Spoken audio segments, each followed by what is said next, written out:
testing.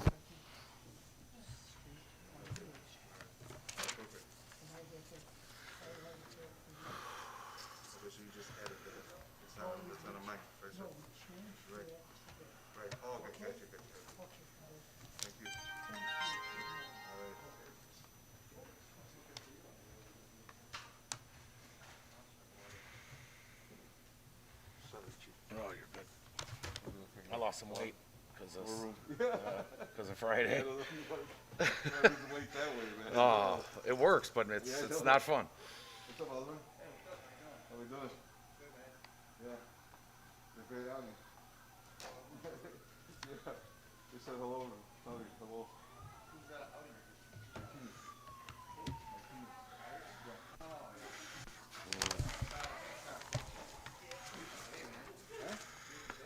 Yeah. She was in, I took one of my guys, that was one of Kaiser, the guy. And Jesse and another guy. No. My brother was supposed to go, but they ended up going to Florida. No, I'm saying we're off by the area. I know, it was, someplace we got out. Legal.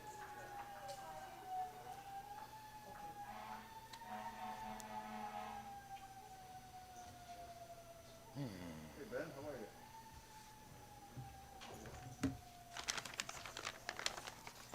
NPM, how are you? Good. How are you?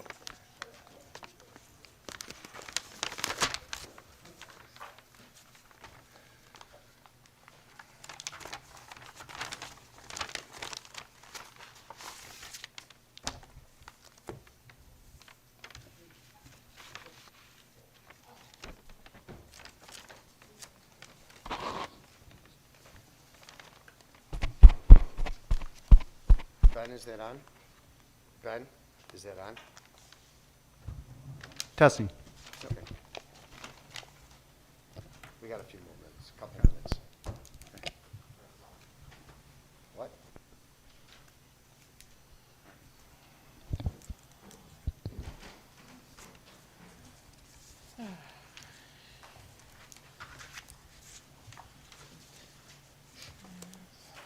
March, do we have enough, you have enough volunteers for this, the COVID testing we're having? We could always use more. Okay. Is it, you need them for all the hours that it's open?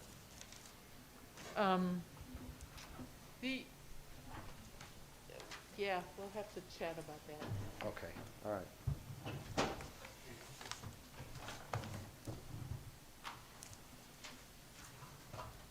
Oh, Mark, is that gonna be at the, south parking lot? yes. Oh, okay. You just drive through there, right?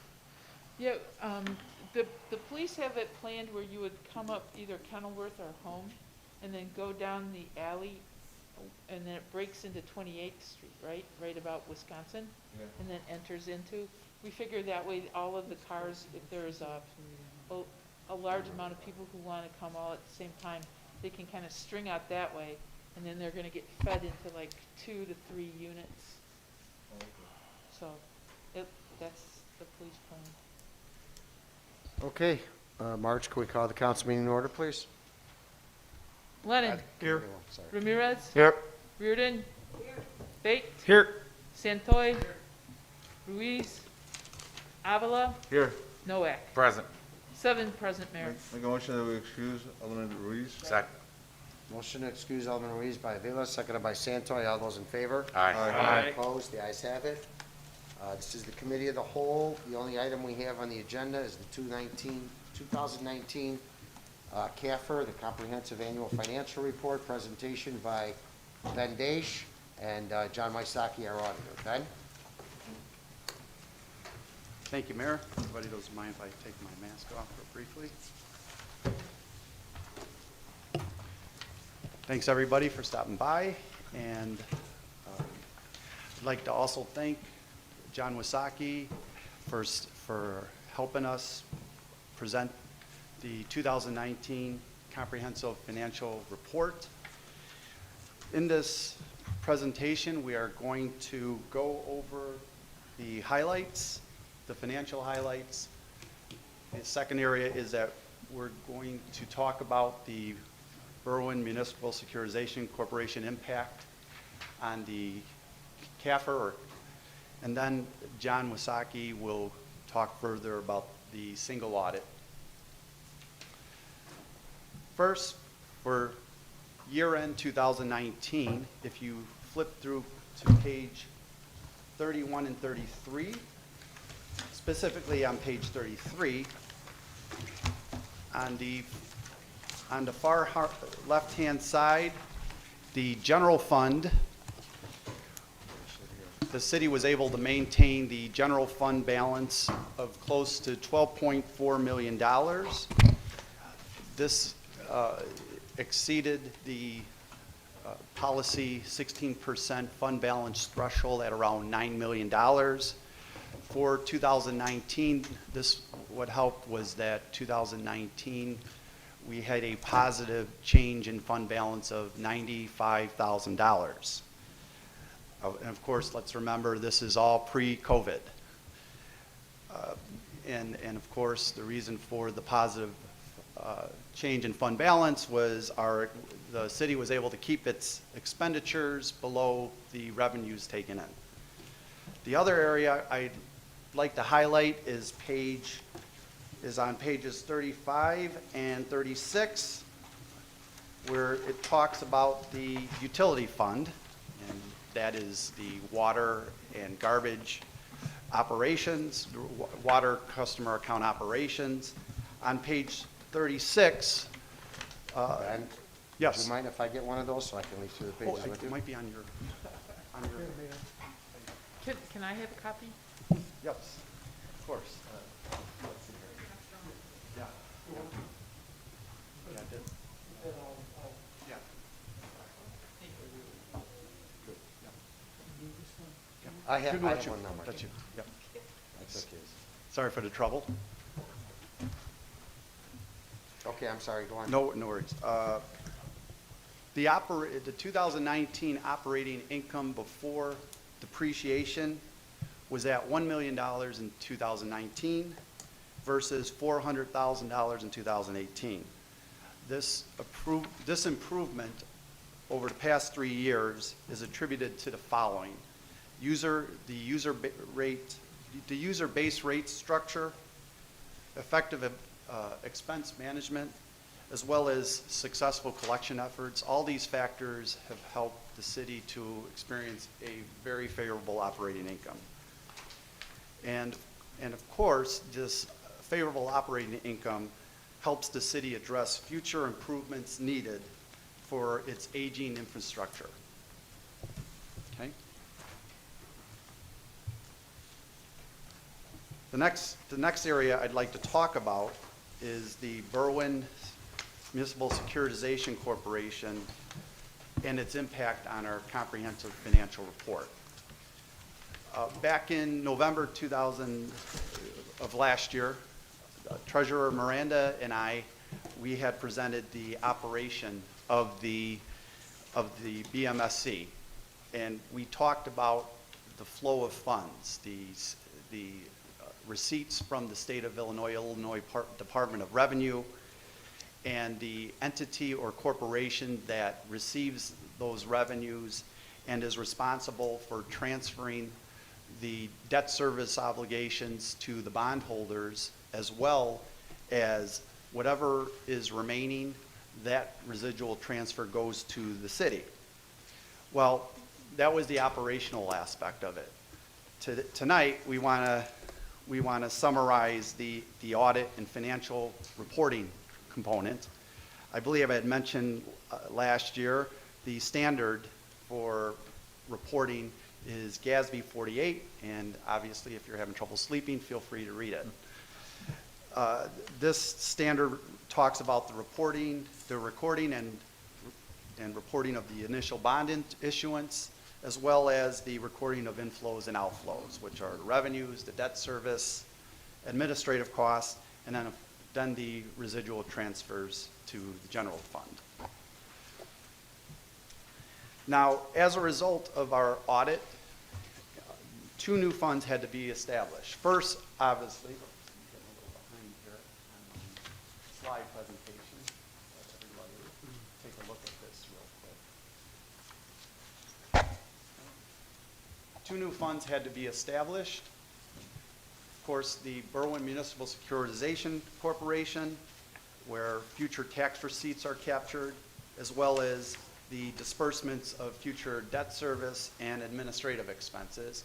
And then the second fund that had to be established is the Public Safety Pension Funding, where future property tax receipts from the police and fire pension funds will be recorded into this fund, along with the amortization of the pension expense for the police and fire pension fund. With that said, I'd like to hand it off to John, who could comment further about this, as well as get into the single audit. Thank you, John.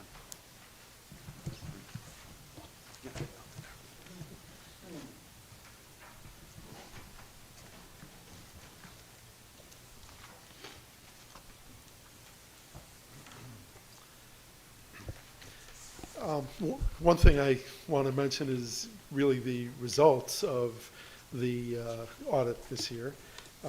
And that is on page 9 of the CAFR. It's the independent auditor's report.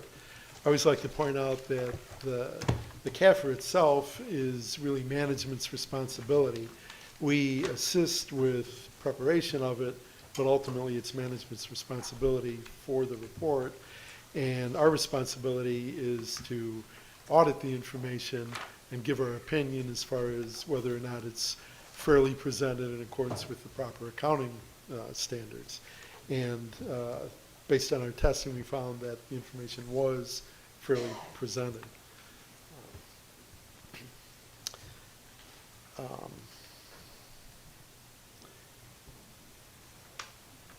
As far as the single audit, the smaller report that you have, what that is a audit of your federal funds. If you spend more than $750,000 in a year of federal money, you're required to have a single audit. And what that involves is a few things. One is it requires us to test your internal controls over your financial reporting. Then it also requires that we test internal controls over your compliance with federal requirements, and then to test the actual compliance itself. So in other words, a place could be in compliance with the requirements just out of luck without having proper controls to ensure that. So we test for both. Are there controls in place, and did you in fact comply? On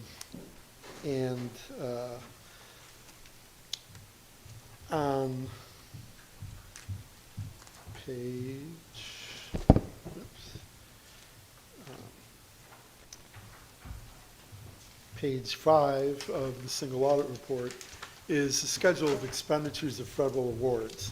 And that'll show that you spent a little over $2 million in federal funds, and it shows the individual federal agencies that provided the funding. We are required to do a risk assessment and identify major programs that we're going to audit.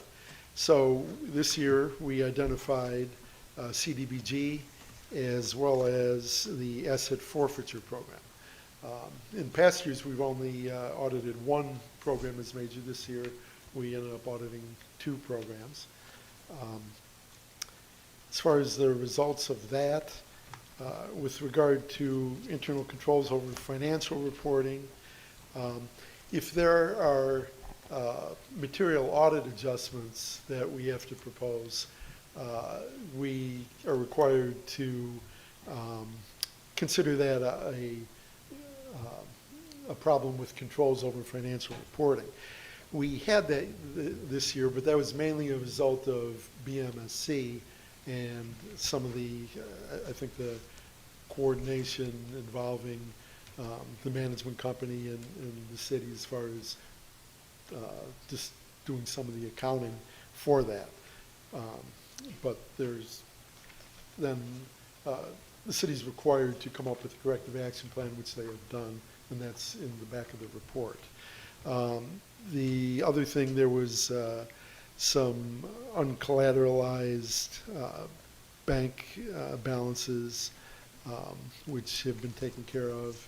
And then finally, with regard to the federal awards, we had no findings for CDBG.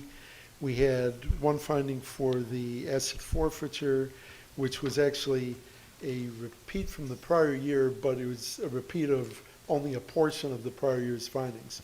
In the prior year, there were a few findings. They generally have been corrected. There was one portion that still needed to be taken care of, and that was basically accounting separately for asset forfeiture funds that you receive from the Department of Justice and funds that you receive from the Department of Treasury, because they both provide asset forfeiture funds, but they're really kind of two separate programs and are required to be accounted for separately. And I understand that that has now been remedied as well.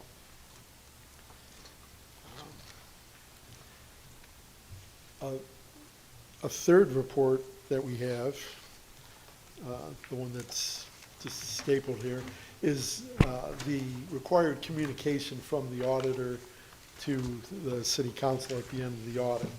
And all the various topics in here are required areas that I've got to comment on. I think the biggest thing here is just a discussion of some of the new accounting practices with regard to BMSC and the creation of the new fund for pension funding. So that talks a little bit about that in here. And then also attached are the proposed audit adjustments in the back. I could go further into some of the BMSC, but it's pretty complicated. Yeah. I'm confused. Uh-huh. I'm trying to listen and read. Okay. And so I'm looking at your report that you just, the single audit. Single audit, sure. Right? And page 10, it says C Management's Directed Action Plan. Okay. I guess, I'm sorry, I Ye- didn't read far enough, that's on page 14, is that correct? That begins on page 13, yeah, 13 and 14, the last page. And I guess my confusion started on page 11 with finding 21801. Oh, okay, now that I should mention, as part of the report, we have to also include the summary schedule of the prior audit findings and what the status is of those. And that's basically something that we receive at the beginning of the audit from management, informing us of what the status of the prior year findings are. And then in the course of the audit, we'll test that and make sure that we agree, or if something needs to be repeated, we repeat it. And like I said, it was just a portion of one of the findings that was repeated. But other than that, everything was corrected from the prior year. And I'm- Ben, you got to speak in the, otherwise the camera won't pick up the volume. And if I could add to the finding, the finding in 2018 required that the city perform a reconciliation of asset forfeiture funds, and we performed the asset forfeiture, the reconciliation, and of course John's finding is just a continuation of what's next. And is that the reason that there were two funds audited this year instead of one? Normally it's one, why this year were there two? The reason, what we do before we start the single audit, we do a risk assessment of the federal programs, and we identify what programs we're going to audit as major. And so the largest program is actually CDBG. In doing the risk assessment of that, it really came out where that was not considered a very risky program based on the criteria that we're supposed to follow. So then, after that, we go through the programs and go to the next one. And so then we looked at asset forfeiture and decided, okay, that was a higher risk program based on prior year findings, so we'll audit that one. But then there's also a requirement that we audit a certain percentage of federal funds. Well, this year auditing only the asset forfeiture didn't give us the required percentage that we needed, so we had to pick, based on our judgment, then another federal program to audit. So we picked the largest one, being CDBG. And so that's why we ended up with 2 this year instead of 1. A couple of years, 3-4 years ago, there were some changes in the requirements for the auditors regarding single audits, and they kind of gave us specific criteria that we have to assess when we're doing these risk assessments.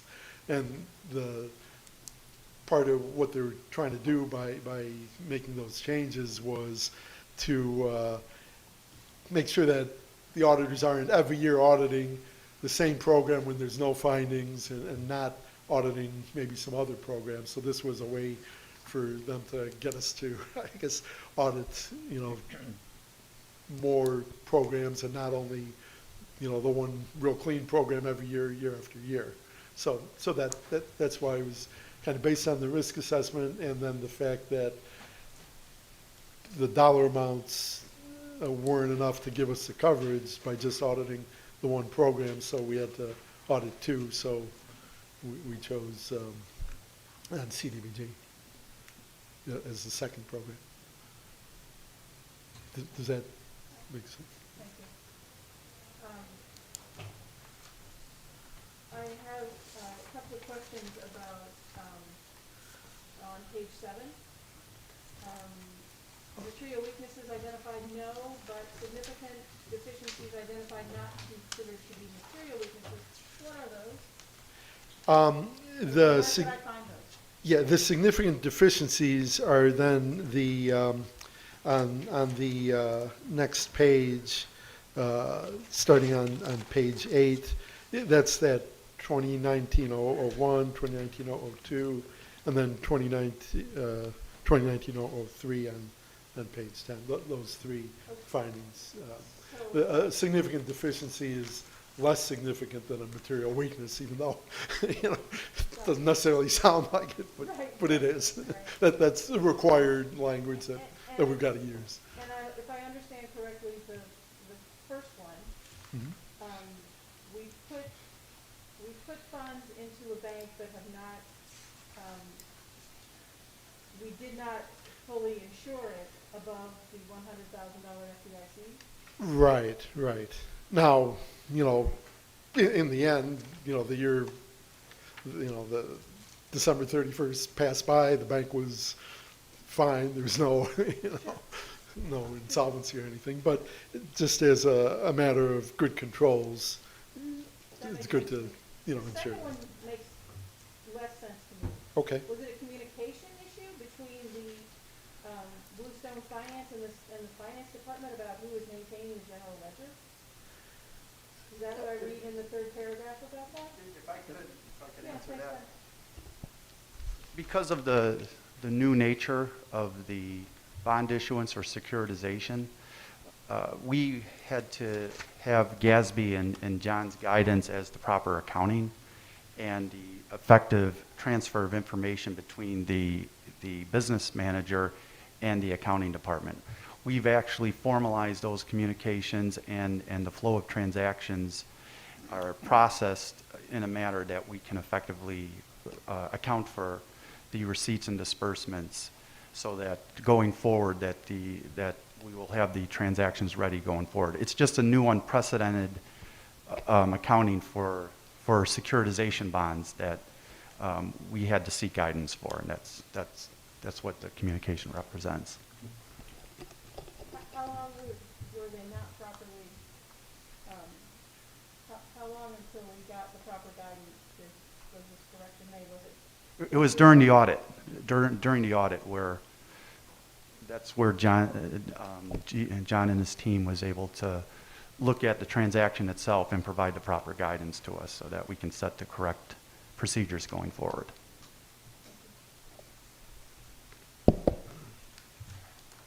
Any other questions? John, thank you. Ben, did you have more to add? Just wanted to add, I wanted to. But you speak in the mic, though. You have to speak in the, please. Forgive me.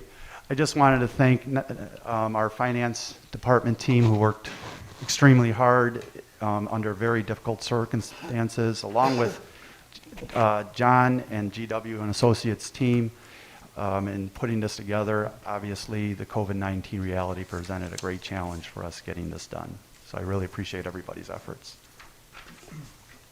Okay. Anybody else have any questions regarding this? No. Nope. I do. Do we have a capturing of the amount paid into the new BMNSC for 2019? That would be special. I would encourage, that's presented on page 31 and 33. And that illustrates the government, that's the government funds with relation to the two new funds that were established.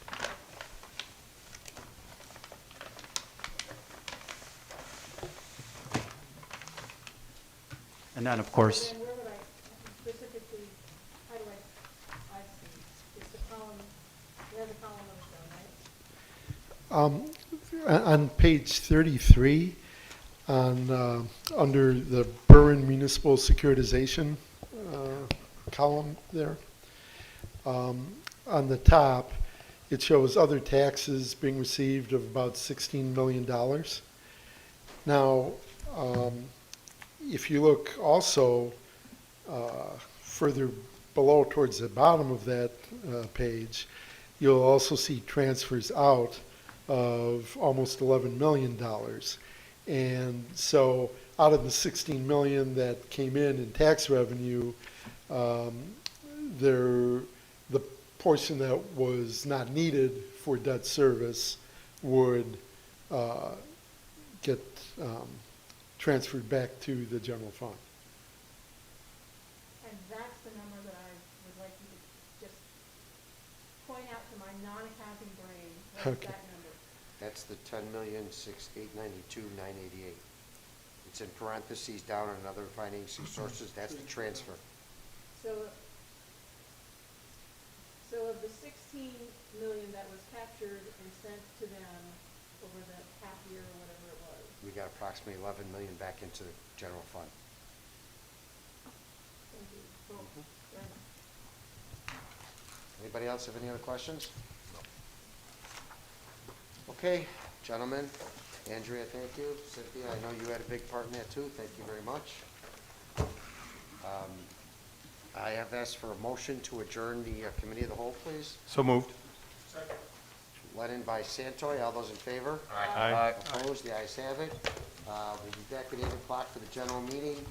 And for all of you, I know Clerk Paul put a communication on your desk, but I have pulled item J8, so that will not be discussed tonight. That is off the agenda. Okay, thank you. Thank you.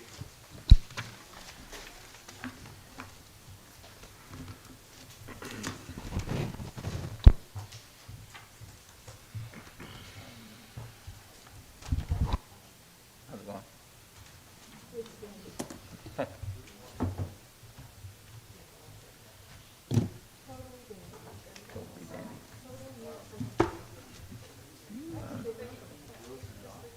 They do the 10 million?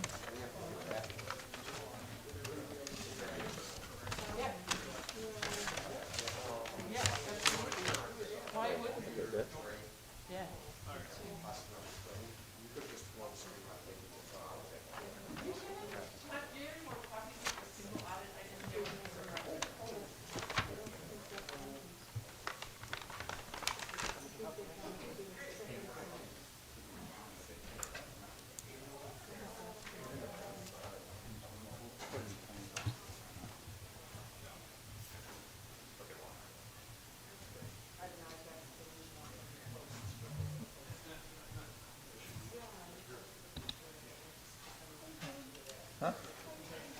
okay.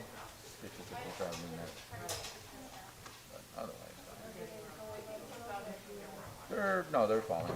They're coming off little by little. They're very fast. It's full rate. And every time I get a shirt that rubs up against it, it's just irritating. Yeah, the doctor you mentioned. Next time I gotta turn more single audits. Wrap or something. Like that. No, I think I'm gonna do that. Yeah. So I'll just, it's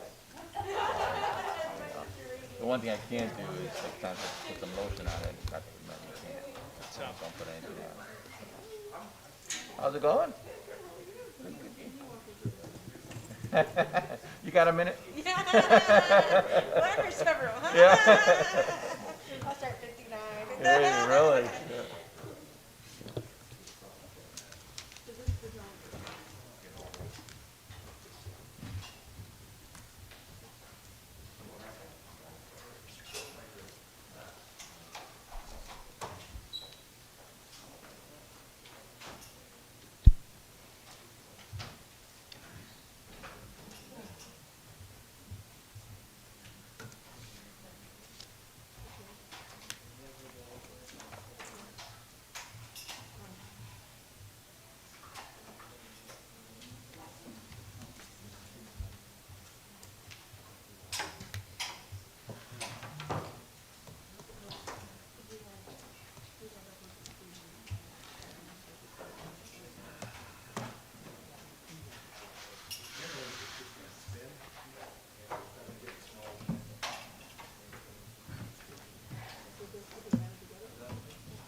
Yes. Can I ask you for a favor? The horrible minutes from August 25th are still wrong. I know, I saw that, and yeah, I'll make a motion that we correct those. Yeah, and so the count should have been 7-1 Right. with Alderman Reardon. Reading, voting against, Yeah. right. All right, dear, no problem. Thanks. I corrected the August, I already corrected it. Let's leave it open for another meeting and see. Let's see. Yeah, just roll it over to Hey, so are the aldermen going to get a special line to go into this testing part of the COVID? Huh? Come So on. you can't, well, that's the funny part, because the women from the county wanted to know whether there would be any dignitaries. And I looked, I said, she kept like opening ceremonies for Yeah, right. And so I guess, Friday morning at 9 o'clock, if you'd like to come for a photo or something and get tested, you're more than happy. It just seems so surreal that they would, are we gonna hold the peace? Yeah. Exactly. Getting their noses. Yeah. I know. I think I'm going to do it though. You know? Well, Let me ask you a question. Do you know this answer? Now they're testing for the virus. Are they testing for antibodies? No. no, it's just the nose swab, Okay. so they don't have to. Okay. That would be nice to Yeah. do it all at one time. You know? I don't know if they could though. Not with mass amount. We're already talking about mass inoculation for the vaccine. And that's gonna be, That's gonna challenging. How are we gonna get that accomplished? Yeah. because it's a 2-dose requirement, and then you have to have the second dose within 24 to 28 days of your first one. So will the mass inoculation place, will it still be open so that people can go in again? Or is it gonna just pop up and close and move on? Us to scramble around and find a line. Right. Challenging times we're living in. You probably remember, like me, back in the day, well, not polio. It was something else that, what was the thing that you had to take on the sugar? I'm wonderful. What was it? It was the vaccination on the sugar cube, and all the kids had to take it. Oh, yeah. Was it polio again? I think it was, yeah. Like a booster? 'Cause Yeah. I got my polio vaccine when I was a Back baby. then, yeah, right. You and I are, You got the mark there, yeah. the mark. Yeah, the mark. The mark. Yeah, And then for some reason, we all had to come back and get the sugar cube. yeah. That was, Wow. I remember when I was in college, they had swine flu outbreak. So they were inoculating everybody at the Berwyn City Council. I kept in line for that, and it was just when Star Trek had started. Remember, and the doctor had those things where they just, kind of wave it at you and you get. So they had a line for the regular shot, and then they had a line for the injectors. And I thought, oh, this is the go. It's new. It's great. And I got in this line, and she hit me with this. It was like a pneumatic air hose. It almost knocked me over. It left the biggest welt on my arm. It was weeping. Oh my God. Yeah. Well, that's it, the reaction, how people are going to react and stuff, and I'm sure they're going to try to vent all that stuff out, but they can't get out, 100%. We're supposed to give everybody, every all the supplies, some of the vaccine requires it kept at a temperature. Yeah. And so it's like, and they tell everybody, don't buy more equipment. Because all of the manufacturers are supposed to supply all that stuff as part of the RFP. Oh, that's good. Yeah, yeah, right. I just worry about that going forward. Dr. Pepperman, what's up? Well, yeah, it's going to be, So many people are gonna not go back. yeah, And they're gonna think that they're done. They're done, yeah.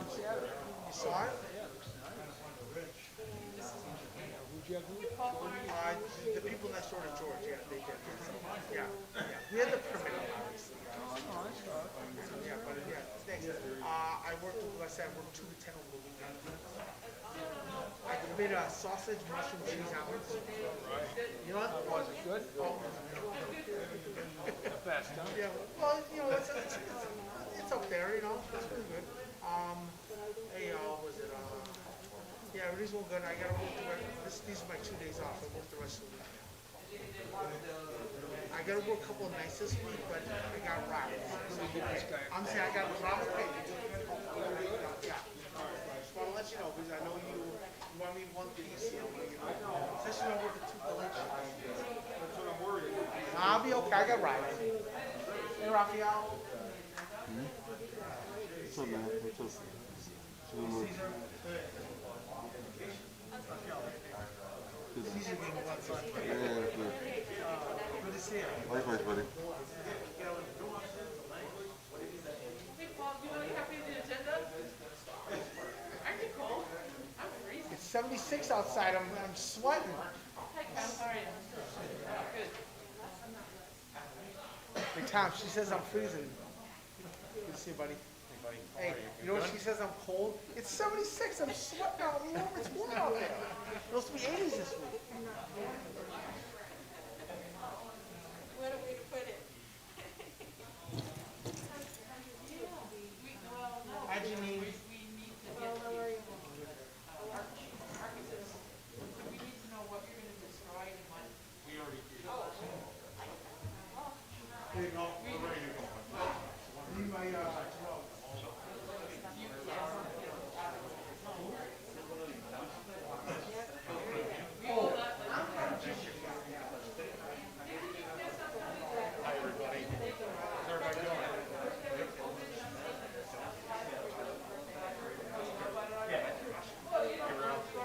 Yes, sir. How are you? Good? Good, good. Good, yeah. We're all set for Saturday? All right, good. Yeah. Yeah.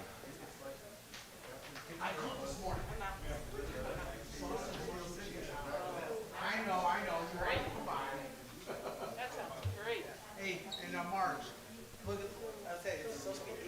It's gonna be nice. Yeah, I'll be wearing shorts to work. Hey, lately I've been working the 2 to 10 shifts, but I've been okay. Yeah, but I'm saying, I've been safe coming home, okay?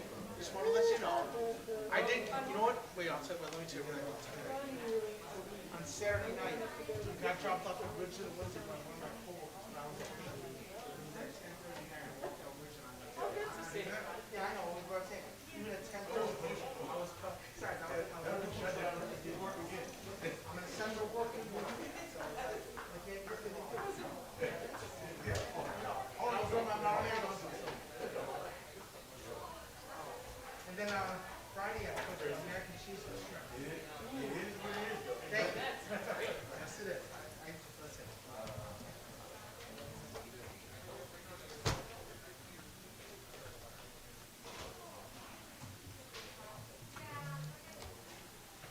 Oh, Mark, volleyball's back. Hey, I got the play again. I get the rep. I beat him.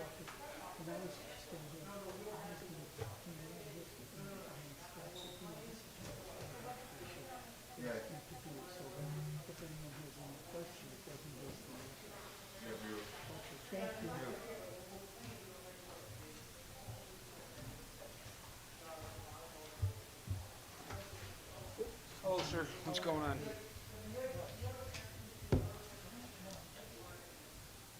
No more sling, huh?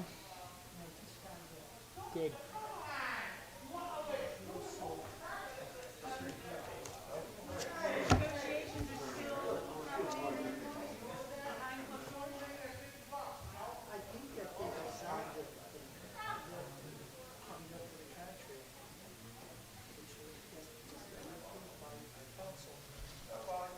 Hey, guess what? Volleyball's back. Yeah. Hey, no. I'm not sure. Listen, you know, hey, you're the older, but you don't know that. I'm just a agreement between the city. So we're gonna play again. We're not the board.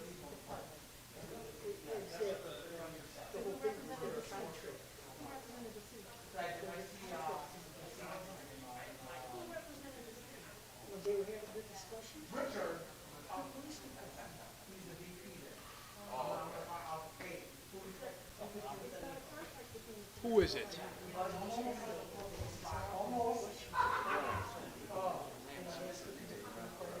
no. Well, we're athletes. Athletes are where the feast comes.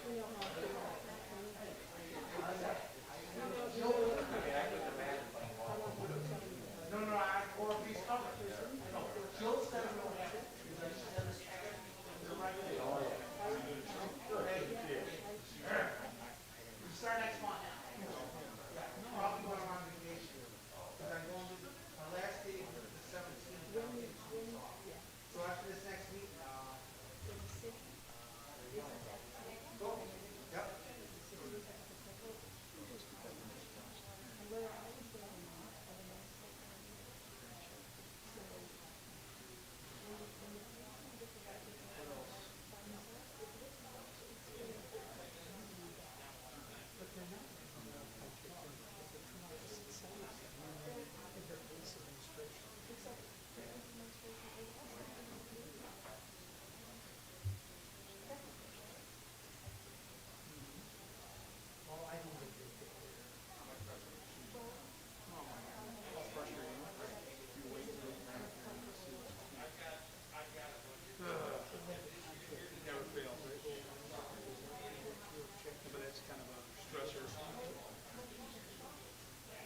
back at work, so, you know, I'm happy. Oh, that's good for you. Yeah, yeah. I'm not back at work, but, Yeah, but you were out of the house. yeah, yeah.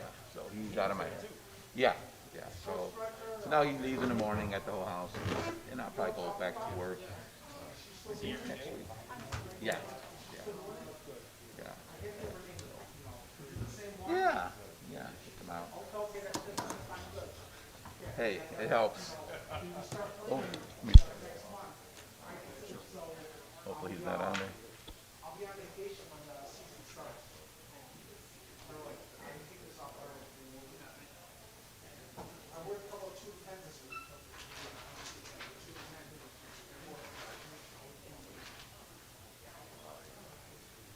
Hi, Alicia, how are you?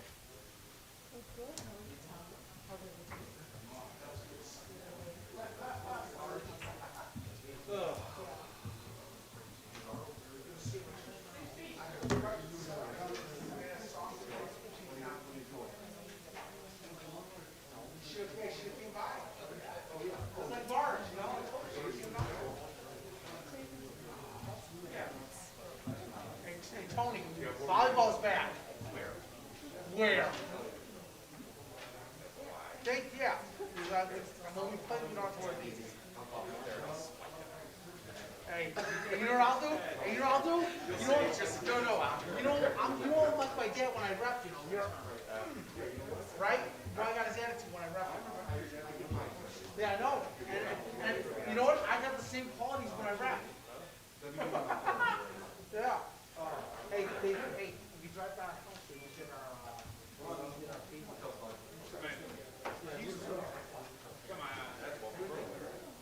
I'm saying, it's real nice when you drive by the visual. Yeah. And just like you, we'll go back to Carmen.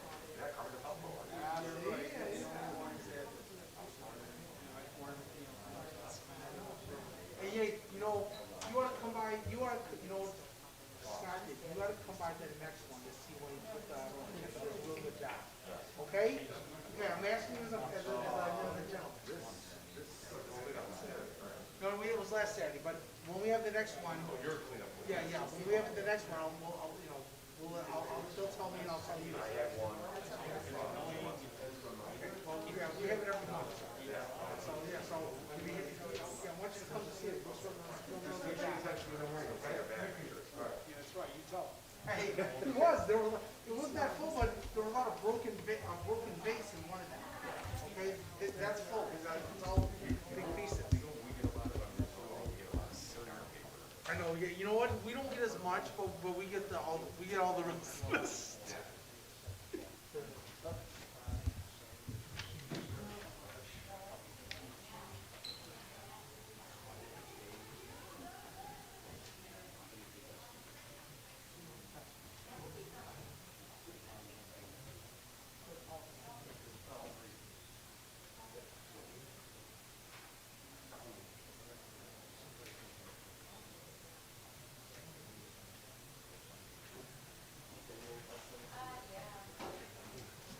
Yeah, so Marge, volleyball's back.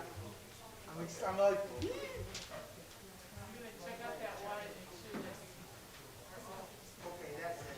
You made me do this now. You're gonna make me do this, I'll do it. Send over. No, wait a minute.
then you got, yes, me.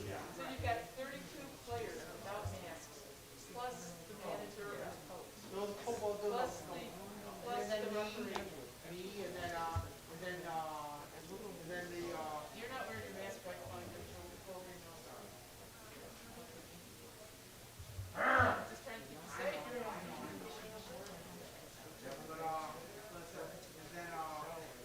and then, you know, we got the, and, I think that's too many.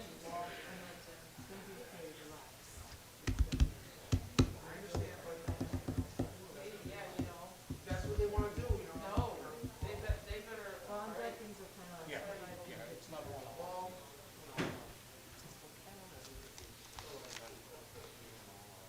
I feel confident we're gonna play. Okay. I think they have. Sometime in mid-October, that means they're not finalized. Yeah, so, They yeah, have to see how many people. yeah, 'cause that's the thing, not, did that, how many, not, you know, there's. See, well, I was on the verge of shutting down the softball at Junior Park, but they were outside. Now you guys are all gonna be in an enclosed area. They don't even want you to go to church and have players. No, there's So no they want no spectators. spectators. No, no These are just spectators. people playing. Yeah, and then the ref, and then the two, people keep the score, that's it. So, You should see the Chicago recommendation for outdoor dining during the winter time. Yeah, I heard That's so good. you know what, I'm gonna be, listen, I'll be in Vegas after Christmas, so, Oh, nice. yeah, I'm just, but if, you know what, I told, I think about, even if I live there for 3 months, and I'm spending here 9 months here, that's still gonna be smile.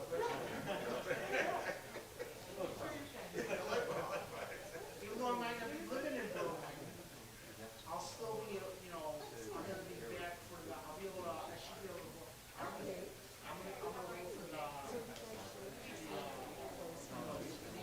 Thank you.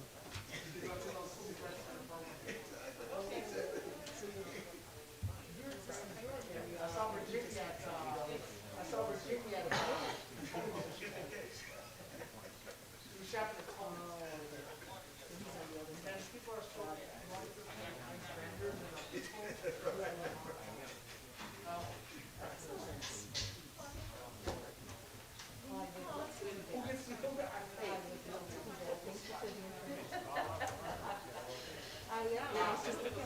yeah, hey, I get the info, don't I? I don't spread rumors, I get info.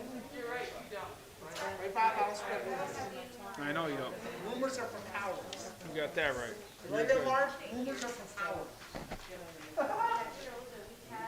Did you get a copy of our agenda?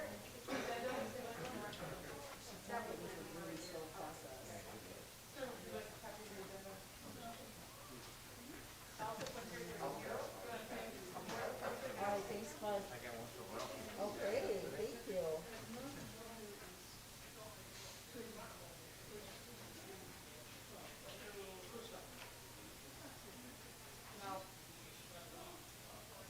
It's not great, I mean,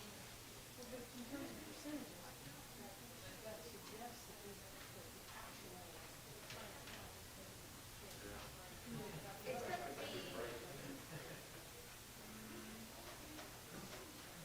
Because not Hi, everything Alicia. is held up. Yeah, I hope so. Hey, Colin, how are you? Doing good. How's everything? Not bad. We, I help out with, you know, I do the cleanup with them, you know, you know, when they have it, I Oh, get Saturday. good. And then we, This is total numbers. you know, we had our house, you know, all repaid. Not the house, but, you know, the gangway, in the back, go into the garage and the gangway in the front, you know. If you get a chance, drive by. Looks Okay. real nice, yeah. Yeah, looks real nice. We had that done over the weekend. It finished Saturday. I was working 2 to 10 on the week. Oh, my goodness. But you know, hey, Rick, if anyone can handle it, you know. I got, these are my 2 days off. I'm not out till Sunday now, so. But I don't mind, you know. And you came here. Well, I don't eat, no matter what. I can work 10 to 6 or something. Come Well, on. that's very You know, cool of you, Colin. you know that, yeah. I had my drugs. Now I understand. Dr. Pepper. Dr. Pepper? Yeah, I tell that joke to the cops, I don't get in trouble. Why would, you know, yeah. And then I cooked a sausage, mushroom, cheese omelet this morning. know, I cook a little bit. Well, I know you bake. Well, no, my cheese eggs don't bake, but I do cook omelets. Oh, okay. So yeah, so it was real good. And then what was it? You know, I said everything's real good. You know, I got my 37 hours for the week, so I'm happy. You know, I'm good. You know, so just for you know, and then I'm taking vacation the end of October. Yeah. By the way, volleyball. Yeah. So we're just playing the sides, but not so next month. They're still finalizing those, but they're trying to get the goal. There's no spectators, but and when we play, we don't have to wear it out when we play. Oh, Just when we play. Otherwise, when we're on the sidelines or you know, we gotta run. But when we play, we're not. I might take it off when I drink my Gatorade. well, I think you'll have to take it off when you drink the Gatorade. yeah, I do. Yeah, like I'm not gonna. Yeah. Unless you poke a little hole and you put a straw through it. No. I'm That's not. an idea. Yeah, but you know, I'm not gonna. No. Oh, by the way, Marge, I'm taking off my mask when I drink my Gatorade. Yeah, I have to. Never mind. They usually do 10 attempts. It is,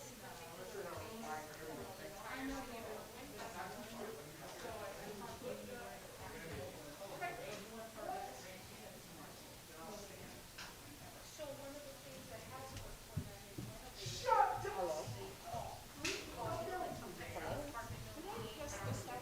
Yes. Yes, you did. and so what they've been doing is we're waiting for their zero. They've been doing process. At this point, that's it.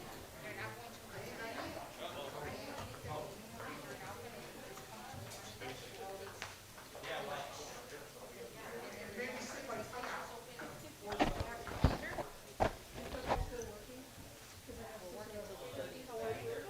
Good. How's everything?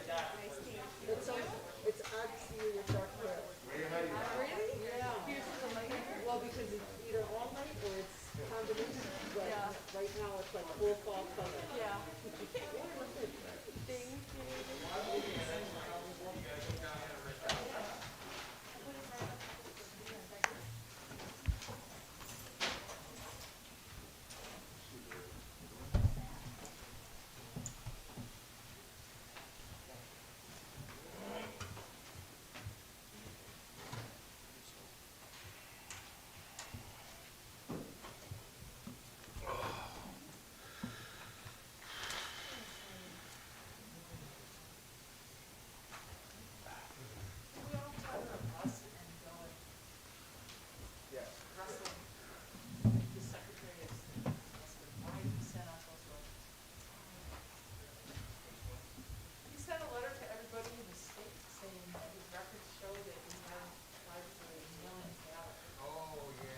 Clerk Paul, can we call the council meeting in order, please?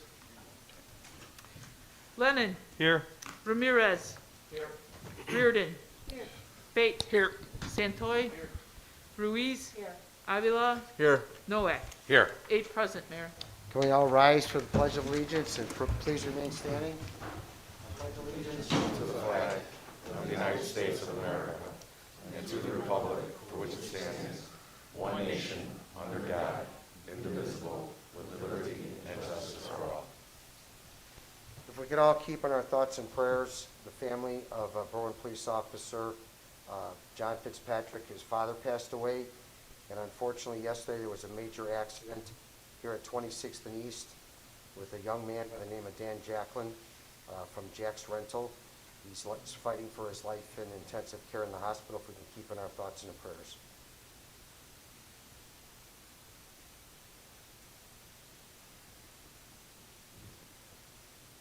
Thank you.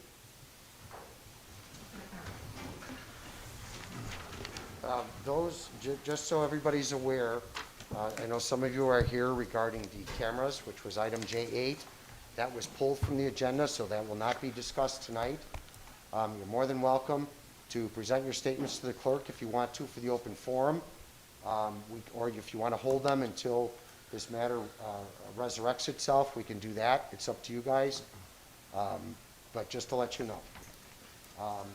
As far as the question that I can answer, some people have, based on my filings, have noticed that this Axon Corporation had given my committee a $2,500 check. That check was returned as soon as I found out that they had donated to me. So that check has been returned. So there'll be some, hopefully at the next Committee of the Whole, we'll have a entire discussion at the Committee of the Whole regarding the cameras, and you'll be all welcome to hear what's presented at that time, but it won't be up on the agenda for this meeting or next meeting. So if anybody else has anything for the open forum, please step forward, state your name and address, and please present.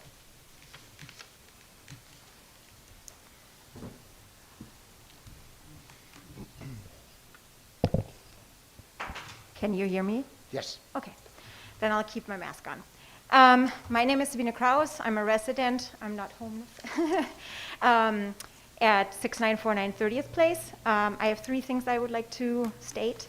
One, what is the status of the response about the excessive police at the BLM rally, the footage and images taken from the roof, and the way City Hall communicated about the event on Facebook?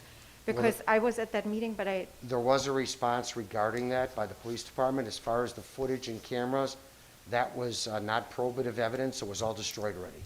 It was included, I actually have the list on my desk, Sabine.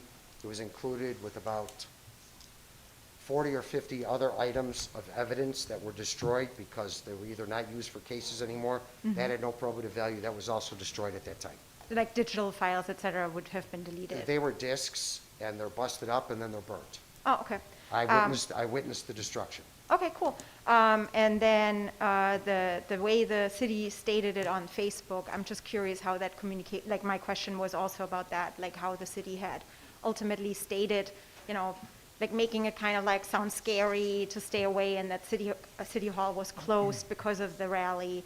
I And think that was addressed by the police department at one of the previous meetings. how would I go about getting that information, because I didn't know? If you give that to the clerk, I'll try and get you an answer on that. Okay, thank Okay. you. And then you said the item was removed from the agenda, but the police cam kind of brings up a couple of different things, right? So I urge you, in general, even now that it's been removed, that there shouldn't be just a no-bid contract regardless considered pretty much any time when it's under $1,000. Small stuff adds up ultimately. And, you know, I think one of the big things too for this specifically, technology changes all the time, like locking it in for 10 years seems a little bit crazy. Now, if there's a certain industry standard and a bunch of different organizations do it exactly the same way, and that's the only way of doing it, so be it. But I do think and urge you that you look at least, you know, the normal thing is like you have 3 different contractors, you get estimates and make sure that, you know, they're all And that's part of the reputable. misinterpretation, Sabine. There actually was a bid. There was a national bid. That will be presented at the Committee of the Whole. That was introduced to the Alderman at a Committee of the Whole. that was bid through 3 different national agencies. But the police department will make that clearer at the committee of the whole, that when we have their presentation. And Yeah. that'll be next meeting. Okay, I'm totally guilty of not Same with always the like paying technology. attention, you know? Technology was all included in the package as far as any upgrades. Yeah, I'm not always following everything, you know, I'm guilty of that. I'm not a resident that's like constantly problem. into everything, but when you hear stuff like that and you don't have the context, Yep. it's problematic. And it does have to be made clearer, so that's why we pulled it from tonight, and we're going to present it to committee of the whole, so everybody can hear everything, okay? And a comparison of the different I'm bits. sorry? And the comparison of the different bits, because the whole no bid. They'll show you the other companies that bid underneath the national bidding, yes. All right, and then just because I also noticed on the agenda, there's another question for no bid. And I'm just like, in general, you know, we're not really super fancy in Berwyn, and we're not having a ton of money, and we definitely have a ton of debt. And so I do think that anything over $1,000 should go out for bid, because there is probably something that's like more competitive, or at least you can be assured that you have looked into it, and there is nothing better out there. So that's my 2 And cents. the communication, I believe, tonight refers to the fire department, and they'll explain that, because there are certain circumstances where you don't need a bid, because it's bid through either a state compact or a national compact. So they do all the bidding, they do all the work, they get all the numbers, and then they recommend this is the best company. So that's what happened, that's what's with the fire department. I'm sure they'll be explained tonight. Okay, thank you. Okay?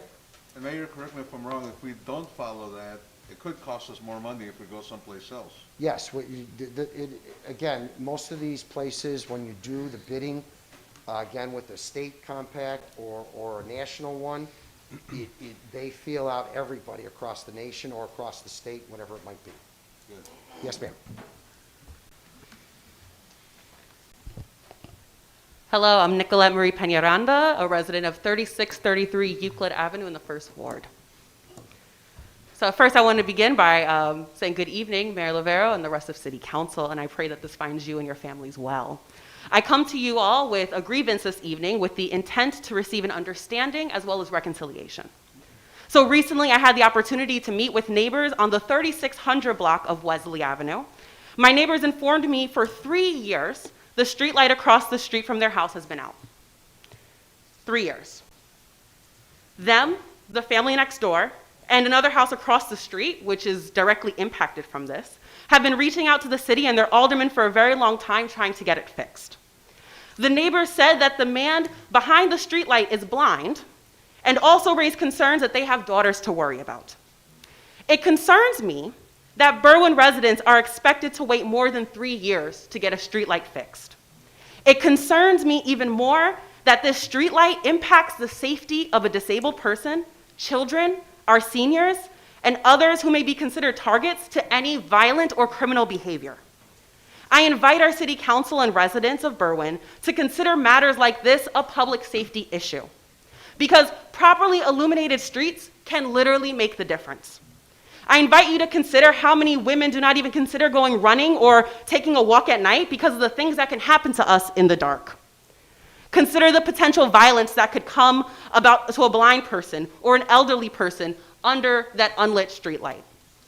We're in a community where our neighbors are concerned and invested on what happens in their blocks. We keep each other safe. But how can someone's nona or abuela keep an eye on the streets if they can't see what's going on? So it is my hopes that someone hears me and pushes the agenda to make sure that our streetlights are no longer have a 3-year response time. And I don't say these things to undermine the hard labor of our tradespeople and city workers who keep this town running. I admire and appreciate all of your work, but I must call into question the systems that allow for this to go unresolved for so long. Mayor and the rest of council, I wish my grievance would stop there, but unfortunately, on this same street, a couple of houses down, another neighbor I spoke to shared a story about how our alderman so quickly and attentively responded to his complaint of a different streetlight going out and it being fixed within a day. Now, I am grateful to hear that this streetlight was resolved, but here's where my concern comes now. Why did one street light get fixed quickly and the other is still in need of repair? Now, I would hate to assume that anyone is demonstrating preferential treatment to some residents, and therefore clarity from our city council on how some of the workings of these departments might shed light on the subject. I want to understand why certain streetlights or certain issues are being taken care of and others are not. And as I mentioned earlier on, I'm here for clarity and reconciliation. So I don't want to wallow in a wrong that can easily be righted. The city can reconcile this by repairing the streetlight located near 3617 Wesley Avenue this week, ideally. Making the effort to correct a 3-year issue will demonstrate that our council is in fact listening to its residents and is truly seeking to make Berwyn an equitable and safe community for all of us. And on a larger scale, I ask that our council also begin to work on the why the response time for many of our departments are as complicated as they are, and why our departments respond to elected officials faster than to our residents. So again, I don't think that it's any individual person, but I am concerned that we have systems in place that allow for certain things to kind of fall under the radar. And again, I very much admire and respect the labor of our city workers, and I am glad they committed themselves to civil service. Yet there is something truly funky in the water if consistently residents must resort to a middleman, or a middle person would probably be best to say, in order to get things done in timely results. I genuinely want to know why that is, and how we can improve upon this problem. And perhaps there is something on the resident side that we're missing to understand this as well. So I, again, invite a better understanding of why certain things are operating the way they are and why there is something like a 3-year lag time on getting a streetlight fixed. So I would like to conclude with just kind of my disapproval, a verbal disapproval for the passing of the $3.8 billion contract with Axon for our Berwyn Police Department's body cameras and car cameras. I agree with what Sabine had said, that a 10-year contract is typically not the norm for situations like this. And my concern would that we would be trapped in a non-viable deal. And I heard that being addressed a little bit before, so I appreciate that. But I also want to address that we have allegedly, right, a multi-million-dollar deficit that our city's presently in.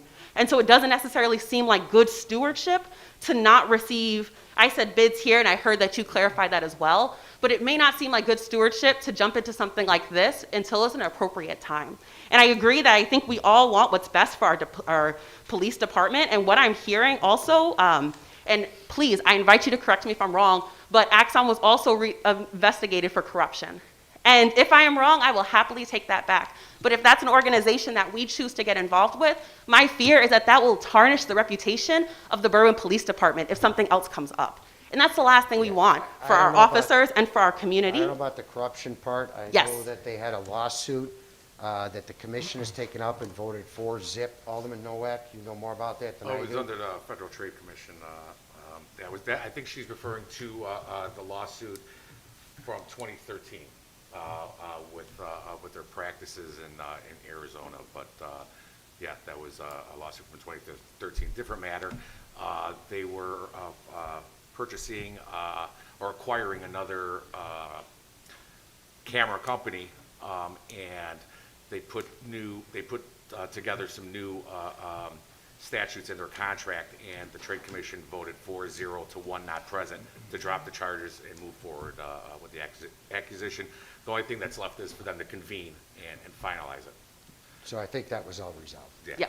The 2013 was a different matter, though, with other practices. Absolutely. With respect to the light, if you could leave your communication, I don't know if Alderman or Mr. Schiller, you have some response to that? Streetlights, if you need to report a streetlight, report it to Public Works. Public Works will take care of it. If we don't know it's out, we can't fix it because we're not here at night. That light in question has been reported and has been allegedly repaired multiple times. We've had defective materials on it. We're pulling the entire head out and going to replace it, and I think it's scheduled for tomorrow or Thursday. So, but they've got to call Public Works. Yes. We don't know about it. Yes. It doesn't get fixed. Yes, and Excuse three me, Bob, different families did. So thank you for addressing that.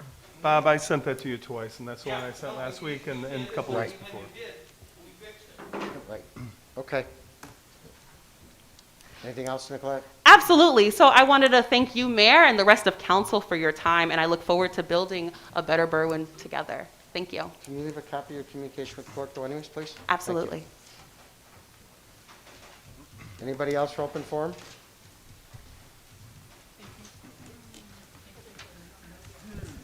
Hi, my name is Marisol Brambilla. I live over at 1819 Gunderson Avenue, 6th Ward. I just wanted to say that I am very pleased with the fact that the vote for tonight for the body cams and car cams was taken off the agenda. But I would like for us as a city to, before we even start talking about contracts and bids and this and that, to really consider whether or not these cameras are an asset to our city. I have not found any real research that, backs up that cameras have a positive impact. So I think that to me, it doesn't make sense to be talking about purchasing cameras before having a communication with our community about whether or not we want them. So I just ask that before we start talking about who we're going to buy this equipment from, we ask our community, we have conversations with the police department and with the people that are going to be most affected about whether or not this is a good idea to begin with.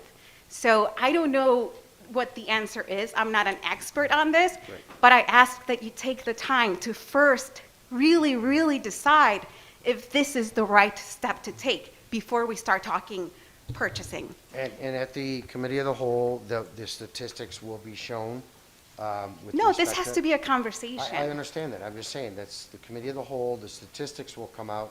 As far as the conversation, the police department is going to try and find a way to get communication with the residents. Committee of the whole might be the best place so they can express why they're looking into it. Okay? Thank you for your time. Mr. Allen?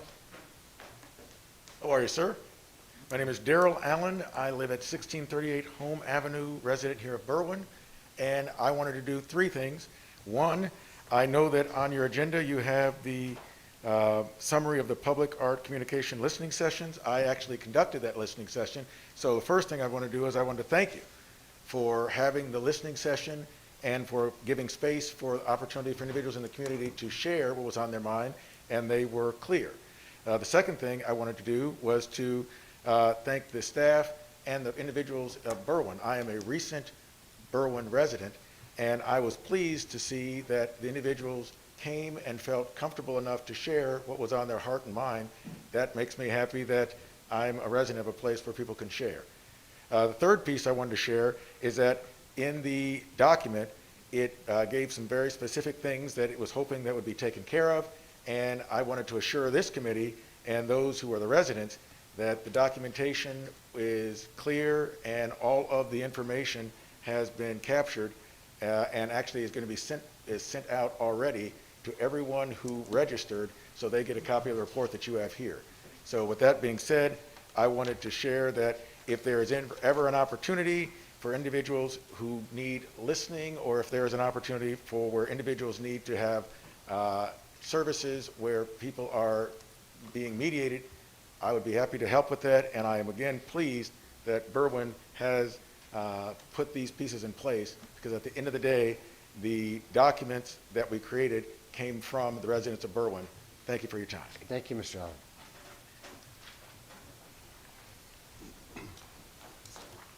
Hello, Claudia Ayala. I forgot my title with the city. But I'm here on behalf of our Berwyn Census team as a co-chair to give you a quick and brief update. Just want to remind everybody that we have our census pop-ups that have been incredibly successful with the help of Mujeres Latinas en Acción, Erie, U.S. Census Bureau, and also the YMCA, and let you know that the census pop-ups continue this weekend at World's Largest Laundromat. I want to thank the Benson family and the World's Largest staff for providing all of the support necessary to make these successful. This is going to happen. The last weekend for this is this weekend, the 26th and 27th. We started mid-month, and it's a new location from our previous location at the Tony's Fresh Market. We're also doing a backpack giveaway. We did one already on the 10th. We're doing another one on the 28th with Youth Crossroads. I want to thank Fitzgerald's for providing space for the Hispanic Heritage Month kickoff with Ida and Vuelta on September 17th. We also did a live census concert, and so I want to thank the staff of Fitzgerald's for that. Tomorrow we have a census pop-up at St. Mary of Cells at the parking lot with Pison's Pizza. We'll be providing pizza and face masks to all who register on site with us. That's at 3:30 at St. Mary of Cells. And we also have census pop-up at the movies in the park at Jefferson Soccer Field. It's going to be Coco. I want to thank 6th Ward Alderman Alicia Rees for providing that space, and we'll be there again with our community partners.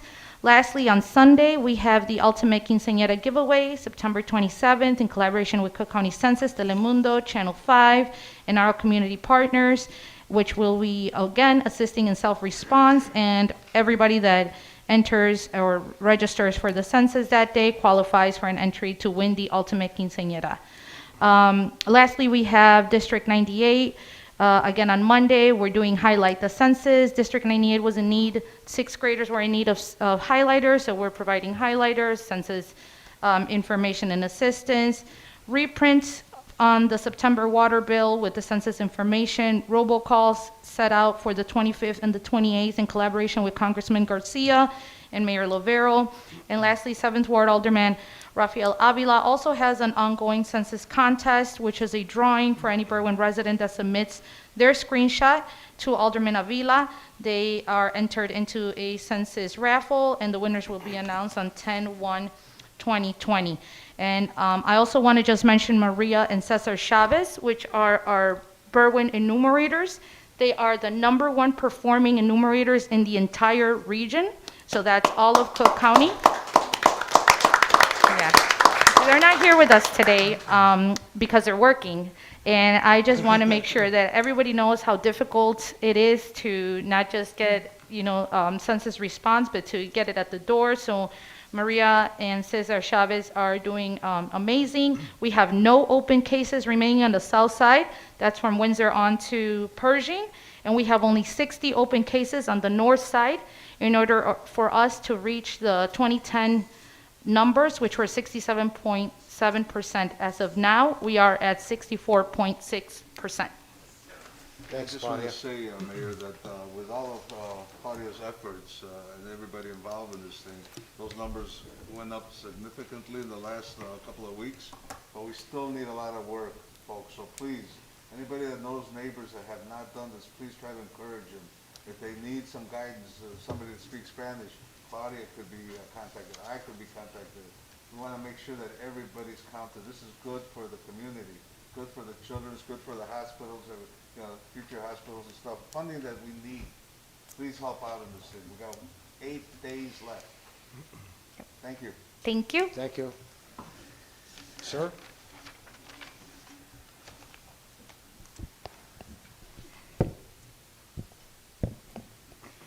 Good evening, Mayor Lavero, City Council, and residents. I'm a Berwyn of 3525 Maple, and I'm pleased to hear that item J8 regarding the no-bid contract has been removed.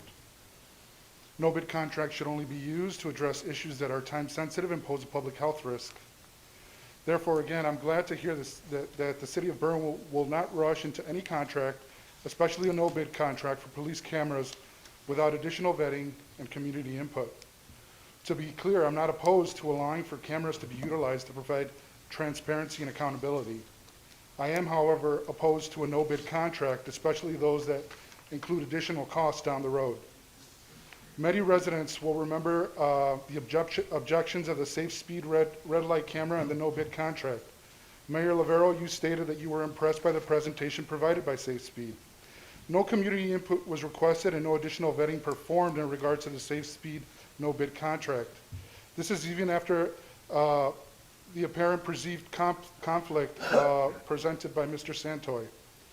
Unfortunately, we have seen that our contract with Safe Speed is mired in controversy and has resulted in indictments and resignations of various police chiefs and politicians in our neighboring cities. Perhaps the shoe has not fallen when it comes to the dealings of this firm. Therefore, I request the city perform additional vetting and that the city residents are included in decisions that will have lasting impact on the community. I suggest identifying various individuals from local community organizations to sit in and provide comment on proposals. Transparency needs to be at all levels of our government to ensure residents' best interests are the main concern. With the spiraling budget deficit, we need to include the voice of the community and Berwyn residents that will end up paying for these decisions. As a resident, I have respect for our public servants, to include law enforcement and fire department. As residents, we also need to hold these entities accountable for large deficits.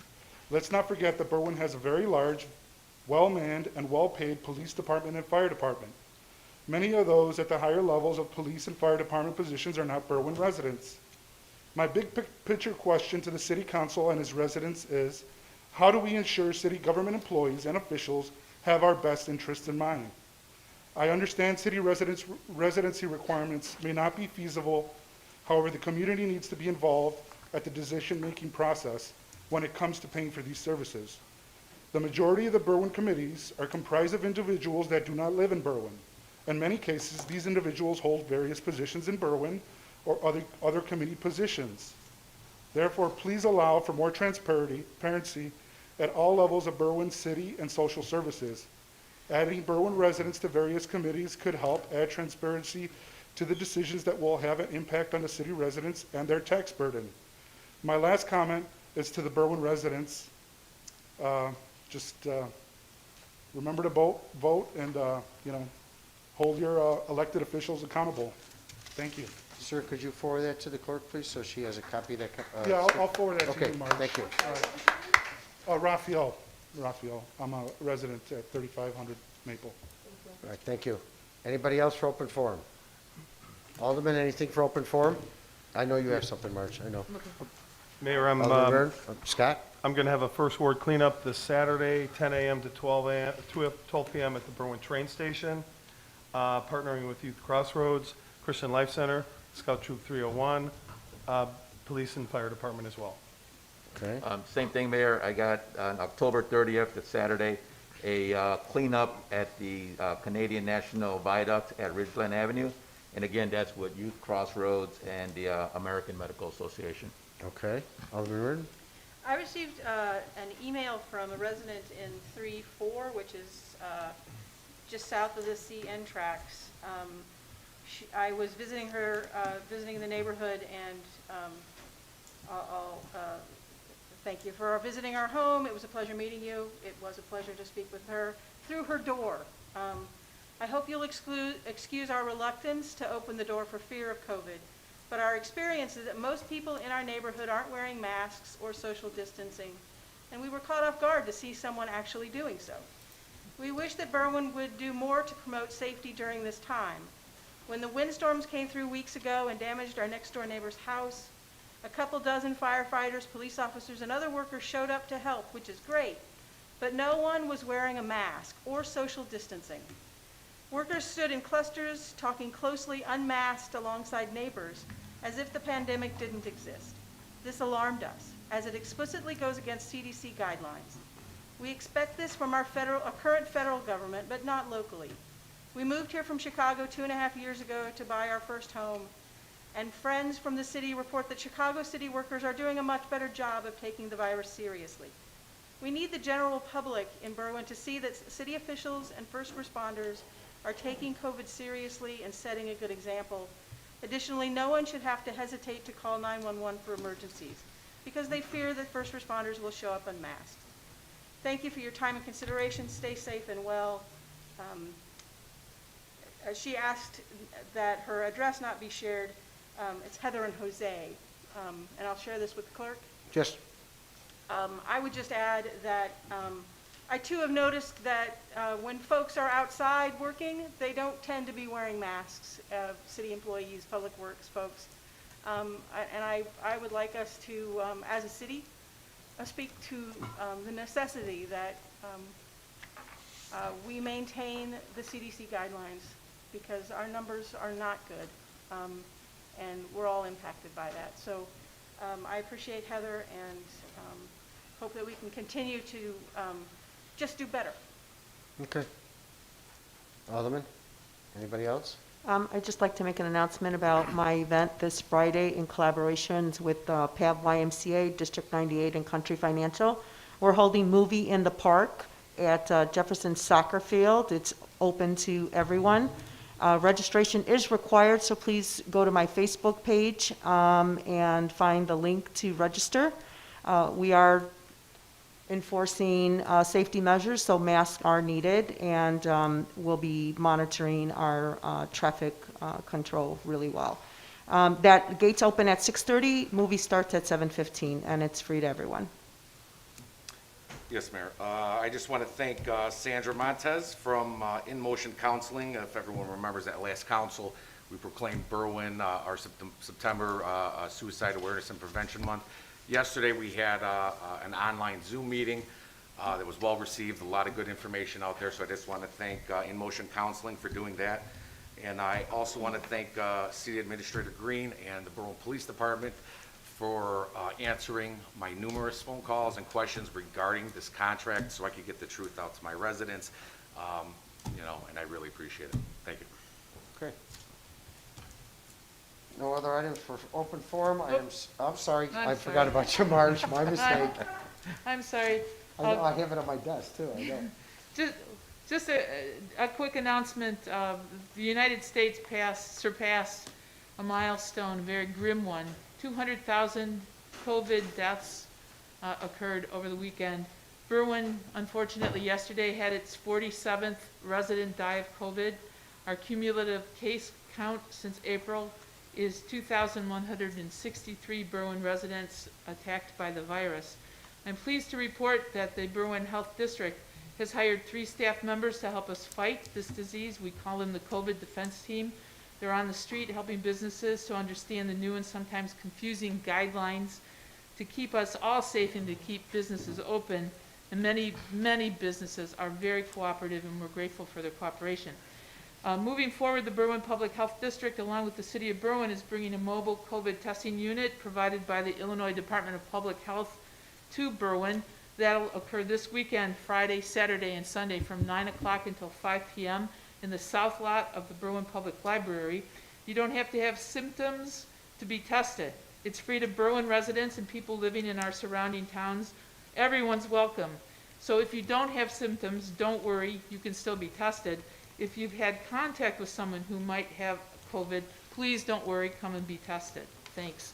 Thank you. I also have, other open forum items. Miss Nancy Schultz emailed for open forum. She's concerned about trick-or-treating. She'd like, by its nature, trick-or-treating lends itself well to social distancing. It provides our children with naturally socially distanced social activity that could provide a sense of normalcy. She said that Halloween will not be any fun on Zoom. She can understand the temptation to cancel trick-or-treating, but she thinks such an action would be short-sighted on the part of the city, and that kids and adults giving out candy with guidance would be safe. Methods of candy distribution have been seen and discussed online on Facebook and YouTube. Again, she hopes that the council will consider allowing trick-or-treating this Halloween for the children to give them something normal. And Marge, we're having a unified command meeting next week to discuss Halloween as well as the bar and restaurants passage from Chicago, because that could affect us with respect to that. So if you're going to be at the meeting, if you bring that with you. If not, if you could let Ruth Falbury have it so we can discuss that. Absolutely. I received an email from Renee Knowles to Mayor Lavero and City Council. I understand the topic of police body and in-car cameras was originally on tonight's agenda and has been pulled.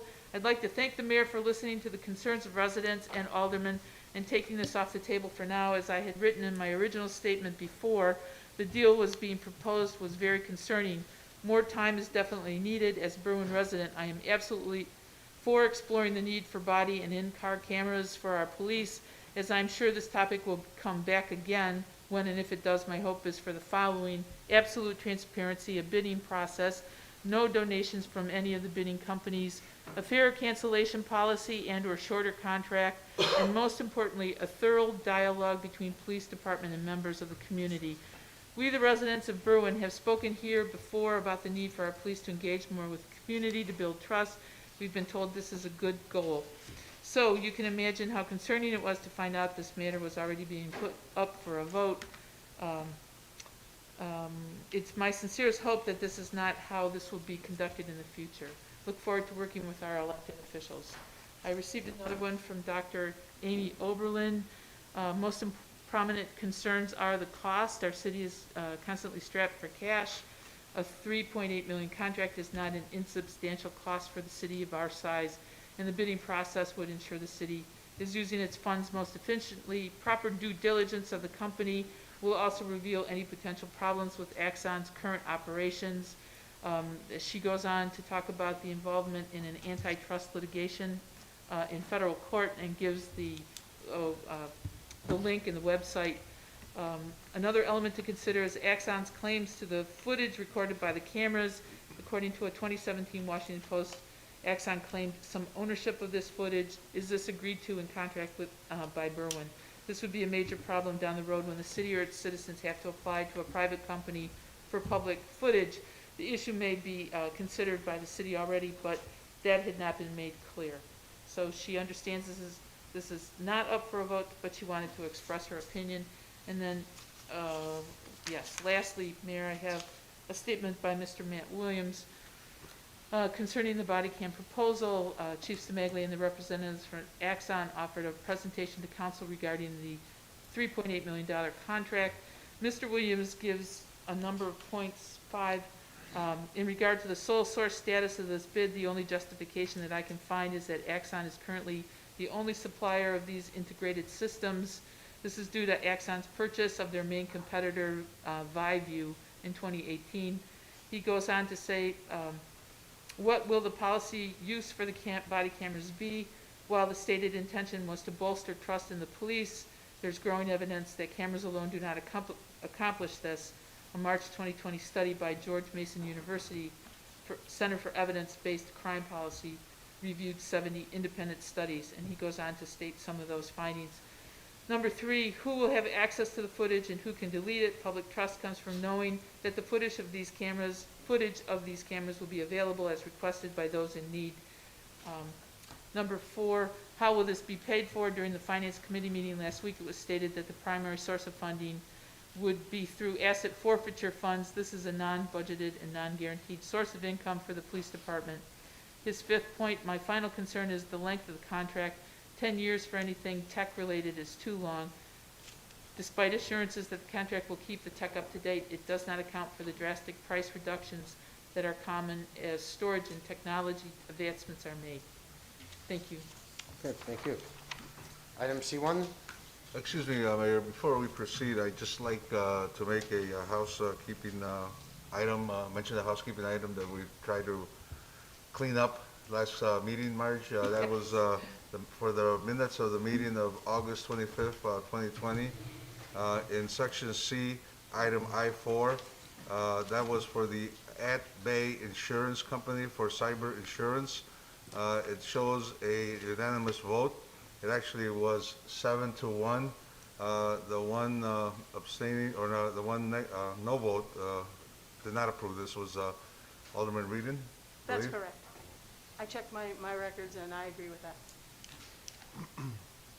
Thank you very much. Thank you, Alderman. You amending, is your motion to amend the minutes to carry the proper vote? Yes, for August 25th, 2020. I second that. Okay, motion by Avila, seconded by Reardon, to amend the minutes to show the proper vote is 7-1. All those in favor? Aye. Opposed? The ayes have it. Do we have a motion to accept the minutes of, the amended minutes of the September 8th meeting? Yes.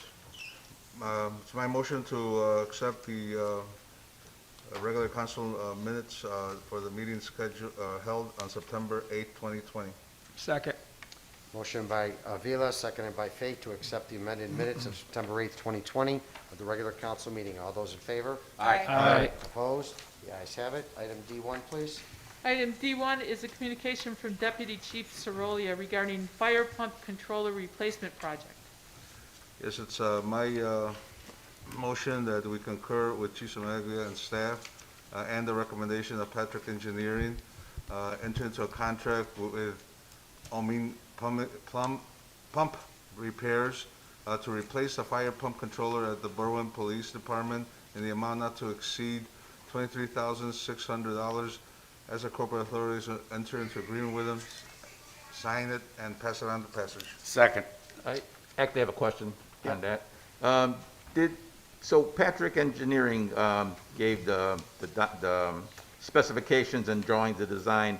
Did they also give an estimated price at how much it should cost? I'm just curious to see how far off that would be from the $23,600 that Omni pump put up. Patrick Engineering's scope of services did not include a cost estimate, but when we informally discussed it, their estimate was that it would be in the neighborhood of the high 30s to 40,000. So this came in at a very favorable cost for the work to be done there. Okay, so it came in lower than what? Yes.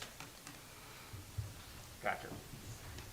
Okay, so I have a motion by Avila, seconded by Noack, to concur with the recommendation and approve the contract with Omni Pump Repairs to replace the fire pump controller at the Berwyn Police Department. The cost not to exceed $23,600.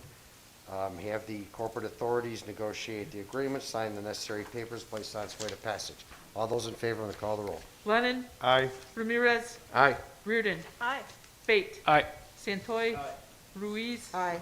Avila. Aye. Noack. Aye. 8 ayes, Mayor. Motion carried. Item I1, please. Item I1 is a communication from Alderman Avila regarding an ordinance entitled, "An Ordinance Amending Chapter 484, Section 484.02 of the Codified Ordinances Regarding Superzone Parking for the City of Berwyn, County of Cook, State of Illinois." I'd like to make an amendment to my communication. Item 20 should read, residents living on Grove Avenue from the east to West Alley, south of 22nd Street to 23rd Street. Is that in the ordinance? Yes, ordinance, it's just changed a little You're bit. just changing your communication. Right. Okay. I'm sorry, is the change in your communication or is it in the body of the ordinance itself? Body of the ordinance. Okay. Tony, could you bring? That was recommended by our traffic engineer, that that correction be made, that change be made. And that's why we were putting that up. Okay, but is the change in the ordinance that we're voting on, or does it have to be amended? It has to be amended. It's amended to make that change. Okay, so you want it to be approved with the amendment, sent back to legal for the proper drafting, and the fixing of the signatures and placed on its way to passage. Yes. Okay, that's the motion by Avila. Seconded? Second. Santoy, all those in favor on the call of the roll. Lennon. Aye. Ramirez. Aye. Reardon. As I understand this to be a parking issue, absolutely. Aye. Fate. Aye. Thank you. Santoy. Ruiz. Aye. Avila. Aye. Noack. Aye. 8 ayes, Mayor. Motion carried. So you're going to provide us with the clerk's office with the amended ordinance? Yes, Okay. yes. Item I2, please. Item I2 is a communication from Alderman Santoy, minutes of the Budget and Finance Aldermanic Committee of September 15th, 2020. It would be my motion to submit as information. Second. Motion by Santoy, seconded by Leonard, to consider informational. All those in favor? Aye. Opposed? The ayes have it. Item J1, please. Item J1 is a communication from City Attorney Anthony Bertuca with several ordinances. It's amendment of chapter, well, I won't read them all, we'll just do them one at a time. Make a motion that We're we going to can. need 4 different motions. Right. Oh, you need 4 different ones? There's Okay. 4 different ordinances, correct. The first ordinance is entitled, "An Ordinance Amending Chapter 292, Section 292.06 of the Codified Ordinances Regarding Administrative Hearings for the City of Berwyn, County of Cook, State of Illinois." Make a motion that we concur with City Attorney Bertuca in amending of Chapter 292, Section 292.06 regarding administrative hearings. Second. Motion by Avila, seconded by Noack, to concur with the recommendation for the amendment of Chapter 292, Section 292.06, affix the necessary signatures, place on its way to passage. All those in favor on the call of the roll. Lennon. Aye. Ramirez. Aye. Reardon. Aye. Fate. Aye. Santoy. Ruiz. Aye. Avila. Aye. Noack. Aye.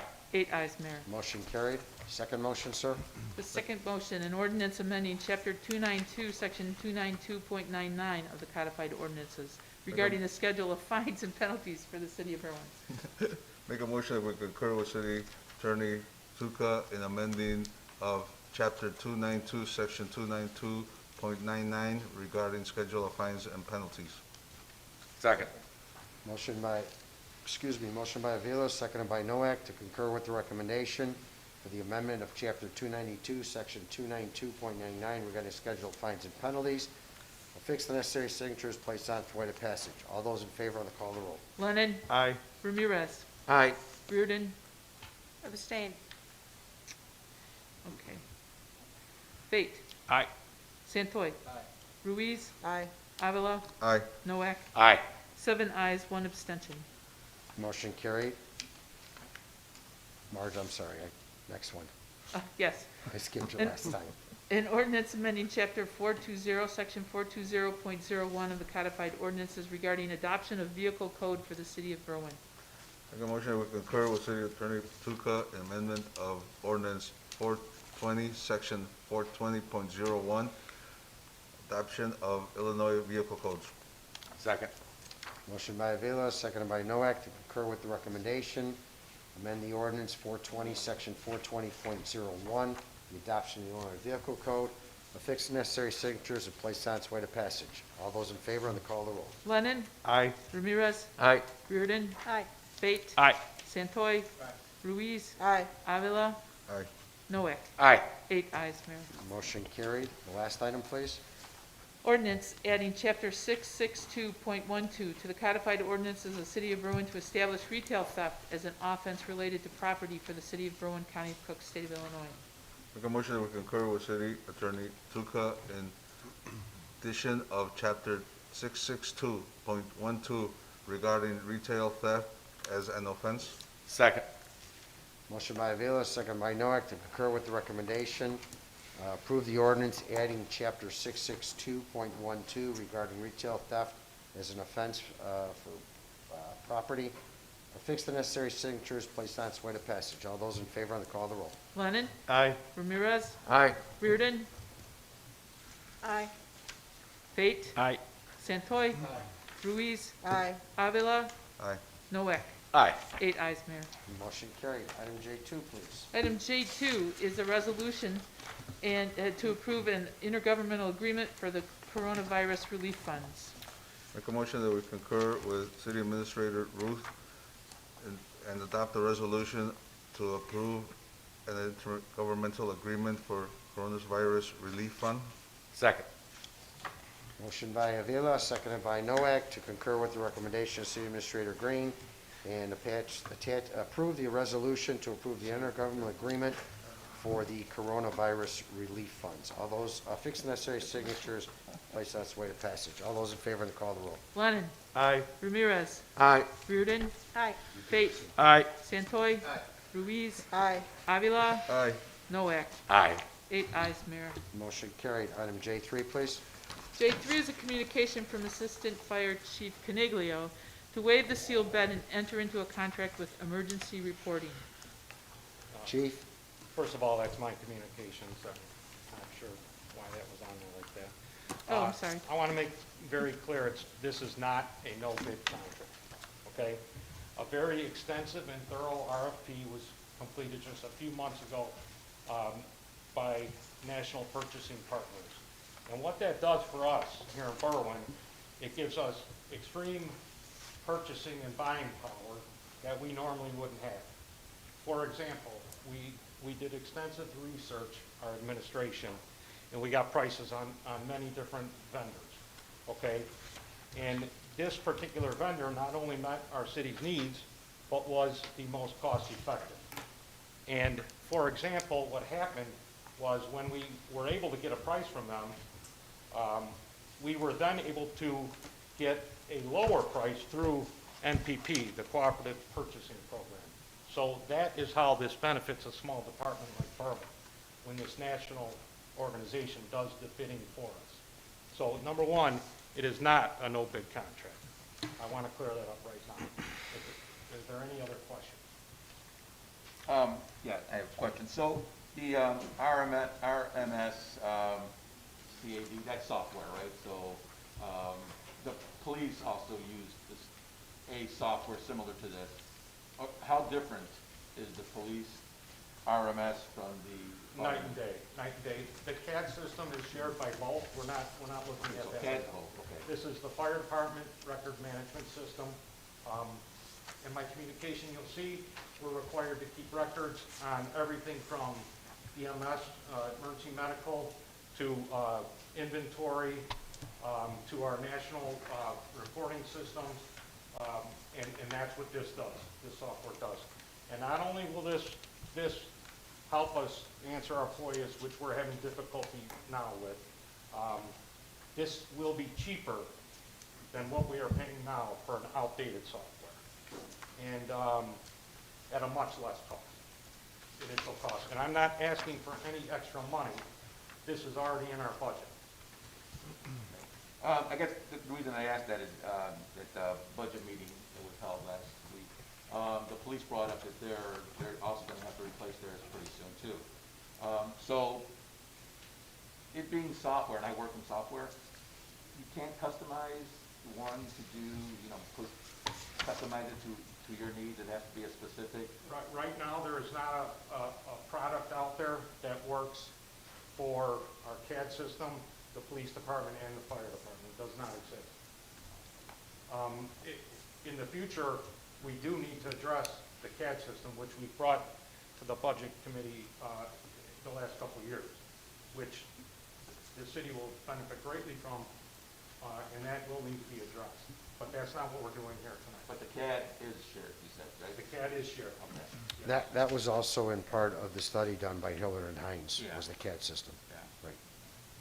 All right, so how many years is this for? Is it 3? This is not a contract. No? Not a contract. So a one-time cost?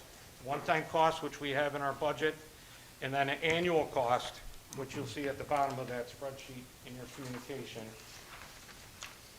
Okay, the one-time. which we currently, this will save us approximately $300 annually. I mean, it's small, but it's something, and it's what we're purchasing annually is going to be cheaper than what we are paying now. So this is cheaper. I want everybody to understand that. And it's not a no bid. Okay, Chief, so the cost is $19,920 for the first year? Yes, that is to, basically what we'll do is we will learn a new system, we will train with it, it will convert our old records into the new system, and if you look across, some of the other estimates we got to do that are much higher. And then you And want, then if you look up top, you'll see the yearly cost, then you want an annual cost of $7,300. which is already in our budget. It's already in the budget. We're paying that now, we're paying about $7,500 Okay. annually now. So the motion will have to include the approval of the first-year cost as well as the annual cost with the records management system upgrade. Okay. Chief, I want to tell you how grateful I am, how easy you make this for us. Demonstrating your due diligence and providing us with the information about how you searched out the cost and providing that to us is a great relief to me. Thank you very much. Thank you. I'd like to make a motion that we concur with Chief Hayes and enter into, and allow him to expense $19,920 the first year and $7,330 annual for the upgrade of the ESO records management system. Second. Motion by Avila, seconded by Noack, to concur with Chief Hayes regarding the upgrade of the records management system, a replacement of the current records management system, and use the cooperative purchasing program bid, and for the first year, $19,920, and $7,330 annually. All those in favor, and the call the roll. Lennon. Aye. Ramirez. Aye. Reardon. Aye. Fate. Aye. Santoy. Ruiz. Aye. Avila. Aye. Noe. Aye. 8 ayes, Mayor. Motion carried. Item J4, please. J4 is a communication from Public Works Director Schiller regarding approved proposal with Sustainable Systems LLC for risk and resilience assessment and energy response plan.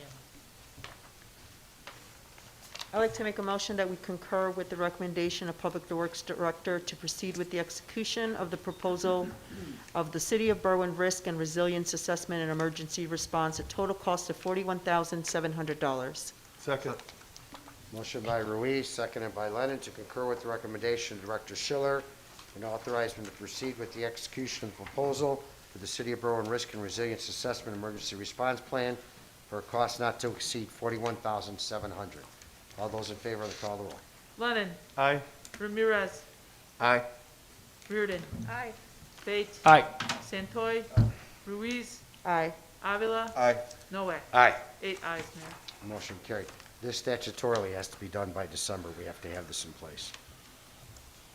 Item J5, please. J5 is a communication from Building Director Lazara requesting approval of demolition at 2538 Grove Avenue. I move that we accept Mr. Lazara's recommendation and that the house at 2538 Grove Avenue be demolished. Second. Motion by Reardon, seconded by Fate, to concur with the recommendation of Director Lazara and allow the demolition of the house and garage at 2538 Grove Avenue. All those in favor? Aye. Aye. Opposed? The ayes have it. Item J6, please. J6, a communication from City Administrator Siaba Green regarding the Public Art Community Listening Session. It'd be my motion to accept this as informational. Second. Motion by Noack, seconded by Lennon, to accept as informational. All those in favor? Aye. Opposed? The ayes have it. And the, Ruth, the mural is going to be painted on October, is it 3rd and 4th or 4th and 5th?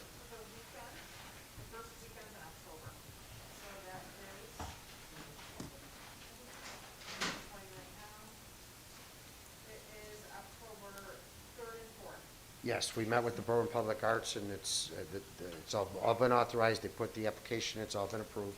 It's going to be on the east parking lot. The only thing, right. We'll be doing it during one of the evenings, not on a Tuesday, since we have to have that lot available to our residents for city business. Great. Okay. Item J7, please. Item J7 is a communication from Finance Director Benjamin Dace regarding the 2019 Comprehensive Annual Financial Report. That'd be my motion to approve the report as presented by the finance director. Second. Motion by Santoy, seconded by Lennon, to approve the report as presented by the Finance Director. All those in favor? Aye. Aye. Opposed? The ayes have it. Item J8, please. Oh, this has been withdrawn, I'm sorry. J8 has been withdrawn. Consent agenda. Make a motion that we approve the consent agenda as presented. Second. Motion by Avila, seconded by Lennon, to approve the consent agenda as presented. All those in favor? Aye. Opposed? The ayes have it. Alderman Lennon, Alderman at committee. Call the chair. Alderman Ramirez. Call the chair. Alderman Reardon. Call the chair. Alderman Fay. Call the chair. Alderman Santor. Budget and Finance Committee has previously called for Thursday, September 24th, 5:30. Alderman Ruiz. Call the chair. Alderman Avila. Call the chair. Alderman Noe. Call the chair. Motion to adjourn. Second. Motion to adjourn by Noack, seconded by Ruiz. All those in favor? Aye. Opposed? The ayes have it. Good night. Thank you. Good night.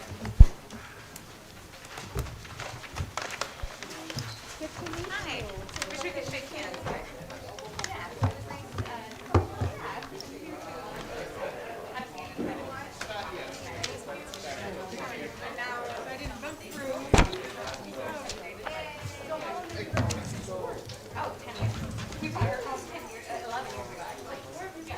Good night now.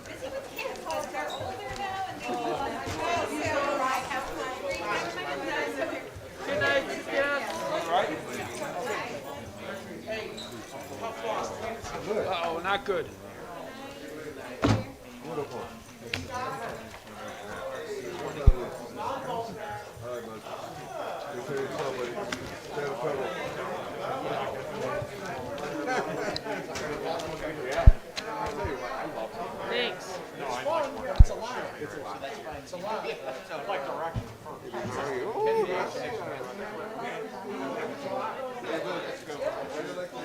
tweaking it. And making them not like the shop, but